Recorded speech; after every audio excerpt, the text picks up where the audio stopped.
नमस्कार दोस्तों सबसे पहले इस वीडियो को ज़रूर लाइक कर दीजिएगा क्योंकि एमटा टेक्नोलॉजीज़ इसको लेकर के इतने ज़्यादा सवाल आ रहे हैं। एमटा टेक्नोलॉजीज़ को लेकर के निवेशक इतने ज़्यादा परेशान हैं। कई लोग मैनेजमेंट को बहुत ज़्यादा आप कह सकते हैं क्रिटिसाइज़ कर रहे हैं। कई लोग कह रहे हैं कि भैया खाली बड़ा बड़ा बातें चल रही हैं, कुछ ओरिजिनलिटी में ऑन पेपर्स कुछ बहुत ज़्यादा पॉजिटिव नहीं दिख रहा है। मैनेजमेंट ने इस बार भी जो बातें कही हैं वो बहुत ज़्यादा लुक्रेटिव दिख रही हैं। तो ऐसी बहुत सारी चीज़ों के ऊपर चर्चा करेंगे। क्वार्टर 1 के नंबर्स कैसे रहे और लास्ट में दोस्तों लेवल्स की तो चर्चा करेंगे ही, कौन सा सपोर्ट है कौन सा रेजिस्टेंस है। सिंपली वॉल का एक बहुत ही अच्छा आर्टिकल है जो मैं आपके सामने रखूँगा, जहाँ पे आपको समझ में आएगा कि आने वाले समय में कौन सी पॉजिटिव चीज़ है। जी हाँ, एमटा टेक्नोलॉजी में अभी भी बहुत सारी चीज़ें ऐसी हैं जो पॉजिटिव हैं, लेकिन जो बड़ा डर है एक ठो वो क्या है। तो वीडियो को अंत तक देखिएगा। तुरंत इस वीडियो को लाइक कर दें ताकि यूट्यूब का एल्गोरिदम बता दे हाँ भाई इट्स अ गुड वीडियो और औरों को भी रेकमेंड किया जाए। तो अब सबसे पहले देखते हैं, देखिए यहाँ पे एमटा टेक्नोलॉजीज का शेयर प्राइस। देखिए लास्ट ट्रेडिंग सेशन यानी 16 अगस्त को आप देखेंगे तो 1.25% की आपको यहाँ पर गिरावट देखने को मिल रही है। ठीक है, कितनी? 1.25% की आपको यहाँ पे गिरावट देखने को मिल रही है। ओके, और पिछले एक साल में इसने निवेशकों का जो पैसा है वो मात्र बर्बाद किया है। ये देखिए, ठीक है, मात्र और मात्र आप देखेंगे तो बर्बाद करते दिखाई देगा। और इसके साथ ही साथ और भी भयावह चीज़ ये है, पिछले 5 सालों में मात्र 68% की तेज़ी आई वो देखने को मिल रही है। वो भी कब? जब भाई साहब यहाँ लिए होंगे, कहीं आप इधर अगर कहीं लिए होंगे, ठीक है, तो भगवान ही मालिक है कि आप कितने भयानक लॉस में यहाँ बैठे हुए हैं। ठीक है, तो जो सबसे बड़ा जो सरदर्द है, जो कई लोग कहते हैं, एक तो सवाल यही था कमेंट सेक्शन में कि भाई कौन सा आप कह सकते हैं निवेशक इतने ज़्यादा क्यों आप कहते गुस्साए हुए हैं। तो आपका और भी किसी स्टॉक में अगर चर्चा कराने की आपका मन है, प्लीज़ कमेंट बॉक्स में मुझे लिख सकते हैं उस स्टॉक का नाम। देखिए जब तक बहुत ज़्यादा नाम नहीं आते हैं, क्योंकि देखिए एमटा टेक्नोलॉजीज में बहुत ज़्यादा नाम आ गए थे कि भाई इसके ऊपर वीडियो बनाइए, तो मुझे बनाना पड़ा। और अगर आप चाहते हैं कि भाई किसी स्टॉक के ऊपर कैसे डिस्कशन करना, कमेंट में 1-on-1 बात करना, तो भाई आप जो प्रायोरिटी पैनल ग्रुप है उसे आप ज्वाइन कर सकते हैं। जो यूट्यूब चैनल का नाम है अमिताभ मिश्रा, उसके बगल में ज्वाइन बटन है, उसे क्लिक करेंगे तो आप मेंबरशिप ज्वाइन कर सकते हैं। ठीक है, तो अब वापस से आते हैं हमारे स्टॉक की तरफ। अब बात कर लेते हैं कि आखिर इशू क्या है। देखिए अच्छी चीज़ जिसको लेकर के थोड़ा एक्साइटमेंट है और मैनेजमेंट ने भी कहा है वो ये है एग्जिस्टिंग बिजनेस। 104.94 करोड़ का ऑर्डर मिला है वेरियस सेक्टर से, जिसमें क्लीन एनर्जी आता है, सिविल न्यूक्लियर पावर आता है, fuel cell, hydel, space, defence product और अदर से Q1 फाइनेंशियल 25 में।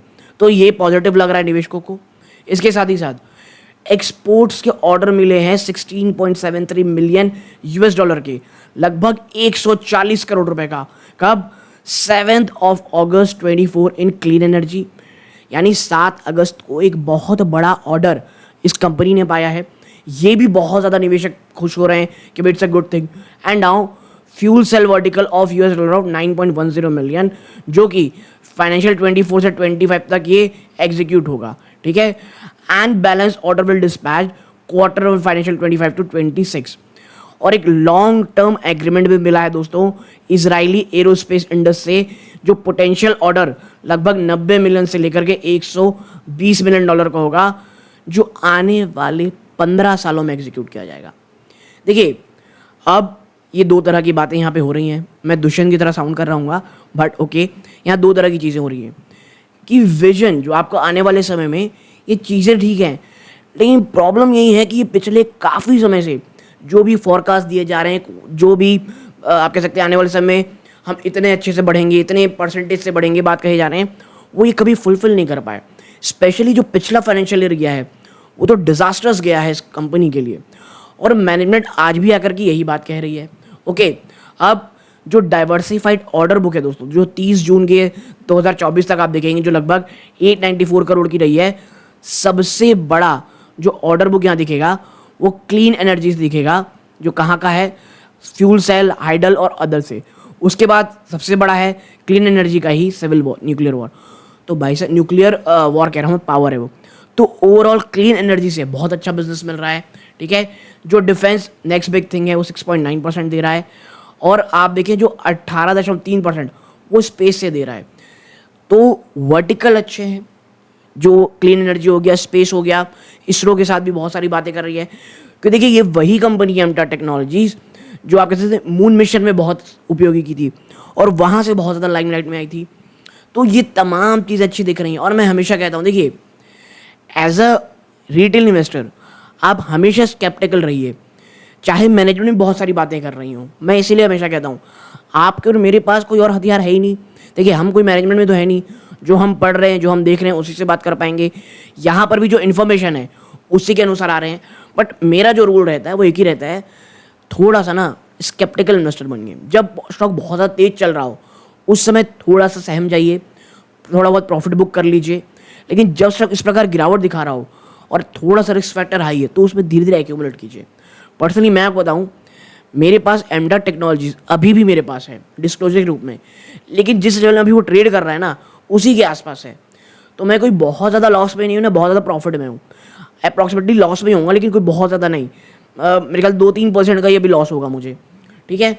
और एमटा टेक को मैं 1 से 2 क्वार्टर और दूंगा अभी भी, ठीक है। मैं अभी भी आपसे कह रहा हूँ 1 से 2 क्वार्टर में दूंगा, लेकिन मैं ये नहीं मानता हूँ कि 1 से 2 क्वार्टर में ये 6-7 गुना हो जाएगा या मेरा मल्टीबैगर स्टॉक होगा।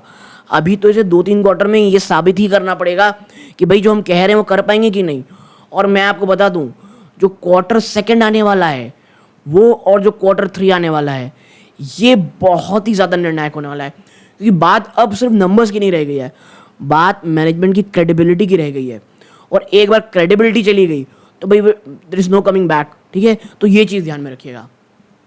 आगे बढ़ते हैं। देखिए ये इनका फाइनेंशियल परफॉर्मेंस है, ओके। जो क्वार्टर 1 में जो रेवेन्यू आया है वो 128 करोड़ का आया है। जो अगर कंपेयर करेंगे हम क्वार्टर 4 2024 से तो 143 करोड़ था, वहाँ पे गिरावट है। क्वार्टर ऑन क्वार्टर बेस पे 10% से ज़्यादा की गिरावट है, ओके। एबिटा देखेंगे क्वार्टर 1 में तो लगभग 16.6 करोड़ का रहा है। अगर आप क्वार्टर ऑन क्वार्टर बेस में 8.9% गिरावट है। एबिटा मार्जिन ये 12.9% में रहा है। पैट में आप देखेंगे तो 9.1 प्रॉफिट ऑफ टैक्स 9.1% गिरा है ईयर ऑन ईयर बेस पे। और मार्जिन देखेंगे तो 3.5% में रही है सिर्फ दोस्तों, ठीक है। और अगर हम यहाँ से आगे बढ़ेंगे 1 मिनट, ठीक है। ये देखिए ये इनका पोर्टफोलियो है, वेल मैनेज पोर्टफोलियो। यहाँ पे आप देखें civil nuclear power, space, clean energy, hydrogen cell, आप यहाँ देख रहे हैं क्या हाल है। ये ओवरऑल फाइनेंशियल ईयर का ना, याद रखिएगा ये चीज़, ये सिर्फ एक क्वार्टर का है, इससे आपको इतनी बड़ी गिरावट दिख रही है। मैं आपको बस ये चीज़ें दिखा रहा हूँ कि किस किस में वाकई में काम करती है कंपनी। और ये जो नाम है ना यही निवेशकों को बहुत ज़्यादा अट्रैक्ट कर लिए हैं, ठीक है। डिफेंस, प्रोडक्ट, जियोग्राफिकल ब्रेकअप आप देखेंगे। एक्सपोर्ट, डोमेस्टिक, क्वार्टर 1 फाइनेंशियल 25 में 83% एक्सपोर्ट की है कंपनी, डोमेस्टिक से मात्र 17% है। और फाइनेंशियल ओवरऑल 24 में ये 71% जो थी वो एक्सपोर्ट से थी, 29% जो थी वो डोमेस्टिक से थी, ओके। अब आगे बढ़ते हैं। ये performance chart year on year base पे आप पॉज करके पढ़ सकते हैं। नेक्स्ट देखिए जो आपके साथ चर्चा करना पड़ रहा हूँ, जो एमडी है ना एमटा टेक के, वो क्या कह रहे हैं। आप देखिए यहाँ पे जो फर्म है वो बहुत ज़्यादा लुकिंग फॉरवर्ड कर रही है हाईएस्ट एवर, याद रखिएगा हाईएस्ट एवर रेवेन्यू की बात कही जा रही है क्वार्टर 2 में इस फिस्कल ईयर में। और मैं इसीलिए मैं आपसे कह रहा हूँ क्वार्टर 2 क्वार्टर 3 ये बहुत ज़्यादा इंपॉर्टेंट होने वाले हैं।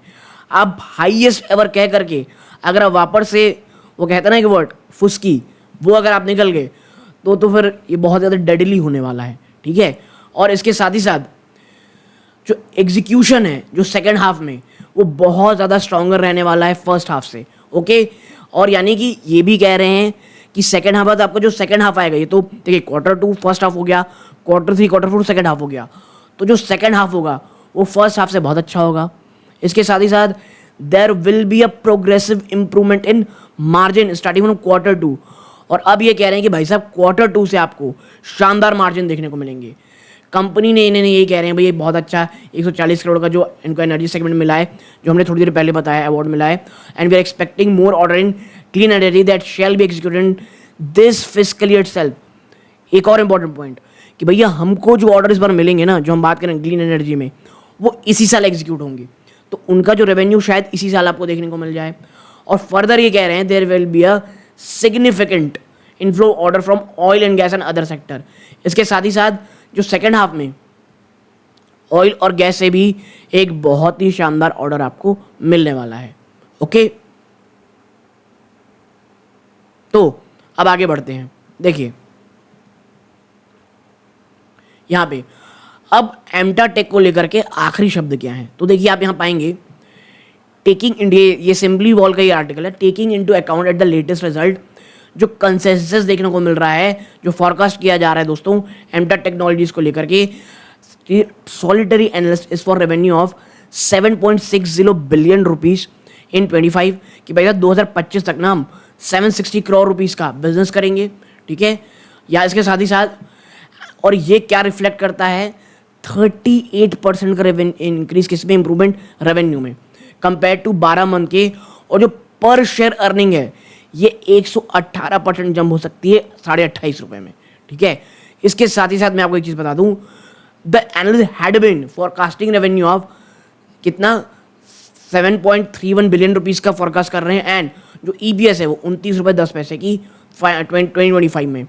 ओवरऑल आप देखेंगे कि जो एनालिस्ट है ना वो काफ़ी हद तक मिक्स्ड है दोस्तों, किस चीज़ में, जो लेटेस्ट रिजल्ट आया है, ठीक है। देखिए there was a sizable to revenue, there was a sizable revenue, the consensus also made a small depend earning per share. देखिए क्वार्टर 1 को जो नंबर आया है ना वो एक बात तो दर्शा रहा है कि आपकी ईपीएस कम होगी, लेकिन यहाँ पे बात ये हो रही है कि आने वाला 1 से 2 साल एम्टा टेक के लिए अच्छा होगा। अब देखिए एज अ रिटेल इन्वेस्टर ना आपके दिमाग में 2 सवाल आते हैं कि भैया ये भी तो वही बात कर रहे हैं जो मैनेजमेंट बातें कर रही हैं, ये भी यही कह रहे हैं कि भाई आगे अच्छा होगा, आगे अच्छा होगा। बट इसीलिए मैं कह रहा हूँ, यहाँ पे जो आर्टिकल्स मैं आपसे चर्चा कर रहा हूँ वो इसीलिए कह रहा हूँ, मैनेजमेंट एनालिस्ट आज भी उतने ही बुलिश दिख रहे हैं, और मुझे ये लगता है क्वार्टर 2 ये सबसे क्रूशल होने वाला है, और इसके बाद अगर मैनेजमेंट कहे कि नहीं भाई अब हम कुछ और करेंगे, वो कुछ नहीं होने वाला है, ठीक है। हाँ, एक जो चीज़ है जो मुझे भी सही लगती है, there have been no major change to the price target of 1793। हर कोई इसी के आसपास 1800 टू 2000 बीच की बातें कर रहा है, suggesting that the impact of higher forecast revenue और lower earning won't result in a meaningful change in the business valuation. देखिए भले ही रेवेन्यू आगे बढ़ेगी, बहुत ज़्यादा बात हो रही है, इसके साथ ही साथ कि भाई साहब ईपीएस रेवेन्यू बढ़ेगा, ईपीएस बढ़ेगा, लेकिन कोई भी ये नहीं कह रहा कि आपका शेयर प्राइस भी बहुत ज़्यादा ऊपर जाएगा। तो वन थिंग इज श्योर, यहाँ से स्टॉक प्राइस कोई बहुत ज़्यादा होगा बिल्कुल नहीं। तो अगर शॉर्ट टू मीडियम टर्म के लिए आए हैं आप, अनटिल अनलेस कोई बहुत ज़्यादा बड़ा हो जाए, क्योंकि इट्स अ स्टॉक मार्केट, अचानक से बाजार में लिक्विडिटी बहुत ज़्यादा आ जाए, एवरीथिंग इज लुकिंग गुड, तो शायद स्टॉक भाग सकता है। बट ऐसा कुछ स्टॉक प्राइस में हो जाए कि यहाँ से बहुत तेजी होगा, ऐसा नहीं होने वाला। तो आप स्टे से थोड़ा दूर रह सकते हैं, ठीक है। आप देख सकते हैं कि one way get more context on this forecast look at how they compare to the both past performance and how other company in the same industry are performing, ठीक है। आप ये भी देख सकते हैं कि भाई साहब पहले कैसे काम किया गया था, एनालिस्ट किया गया था, एनालिसिस किया गया था एम्टा टेक को, और अन्य कंपनी के साथ क्या कहा जा रहा है जो इसी काम के धंधे में। तो देखिए analyst definitely expecting technology growth to accelerate, और 53% का एनुअलाइज ग्रोथ की बात कही जा रही है to the end of 2025, ranking favourably alongside industrial growth of 31% per annum over the past 3 years, ठीक है। एक बात अभी भी श्योर है, ग्रोथ होने की बात हर कोई कह रहा है।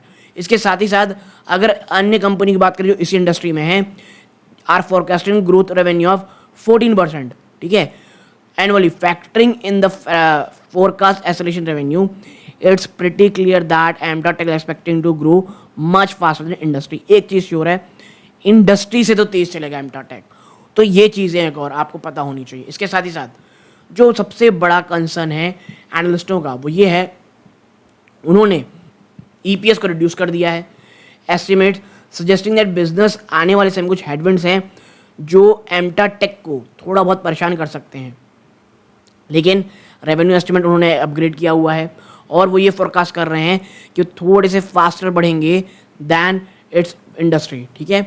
अब देखिए ये सिंपली वॉल का आर्टिकल था। अब यहाँ पे अगर मैं बात करूँ नंबर्स की, तो देखिए अभी everything is bearish, no doubt. Week जो पिछला वीक गया है उसके ट्रेडिंग के अनुसार अगर आप लेवल चेक करेंगे तो पहला सपोर्ट फिबोनाची के हिसाब से 1768, ठीक है, उसके बाद 1741, देन 1696, ओके। ये ईएम एक्सपोनेंशियल मूविंग एवरेजेस है भैया, ये तो तमाम के नीचे ही ट्रेड कर रहा है, 5 के भी ऊपर है, माफ़ कीजिए 5 के भी नीचे है, हर के नीचे ट्रेड कर रहा है। तो आप समझ सकते हैं टेक्निकली कितना वीक है ये स्टॉक। क्लासिक और कैमरली, ये दो चीज़ों में बात करी है। 1637 यहाँ पे आखिरी बात की जा रही है क्लासिक के ऊपर। तो ओवरऑल मुझे लगता है ना कि एज ए इन्वेस्टर आपको समझ में आ गया होगा कि आखिर प्रॉब्लम क्या है। ईपीएस में क्यों घटाने की बात कही जा रही है, एनालिस्ट रेवेन्यू की फोरकास्ट तो कर रहे हैं, लेकिन सिग्निफिकेंट मूव स्टॉक में हो ऐसा कोई नहीं कह रहा है। ओके, तो ओवरऑल जो एक छोटी चर्चा आप लोगों के साथ मुझे करनी थी, कैसा लगा हो कमेंट बॉक्स में बताइएगा। मुझे ऐसा लगता है अगर एमटार में शॉर्ट टू मीडियम टर्म के लिए है, स्टॉक से दूर रहें। अब ये बहुत झिलाने वाला है लुमिनेस्को को, बहुत परेशान करने वाला है। ओके, ये वीडियो का अंत है। जय हिंद दोस्तों।